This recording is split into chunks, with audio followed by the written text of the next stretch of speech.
لو انت مركب منظم لضربات القلب، عايز اقول لك على 3 نصايح مهمين جدا. بسم الله والصلاه والسلام على اشرف خلق الله. ازي حضراتكم؟ انا دكتور احمد الشربيني، اخصائي امراض القلب. اول حاجه، صور علبه المنظم بتاعك واحتفظ بالصوره دايما على موبايلك، علشان لو رحت للدكتور في اي وقت لازم تبقى عارف نوع المنظم والشركه المصنعه ليه. رقم 2، حاول دايما تحافظ على مواعيد البرمجه بتاعه الجهاز. روح دايما سواء متحدده لك كل 6 شهور او كل سنه، ودايما حافظ على الكراسه اللي فيها البرمجه بتاعتك علشان نعرف اخر برمجه ليك وعمر البطاريه قد ايه. تالت حاجة، لو محتاج عملية جراحية اوعى تدخل أوضة العمليات من غير ما ترجع لدكتور القلب علشان تبرمج الجهاز بتاعك وتطمن إنه مش هيتعارض مع جهاز الكي في العمليات. دي ال3 حاجات الرئيسية اللي أنا عايزك تبقى مهتم بيهم. هنتكلم عن المنظمات بتفاصيل أكتر في الفيديوهات الجاية إن شاء الله.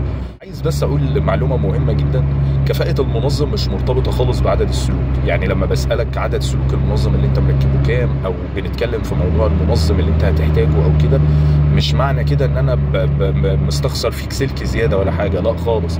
لما اقول لك انت محتاج منظم بسلكين، مش معنى كده ان جارك اللي مركب منظم ب3 سلوك حالته هتبقى احسن منك خالص.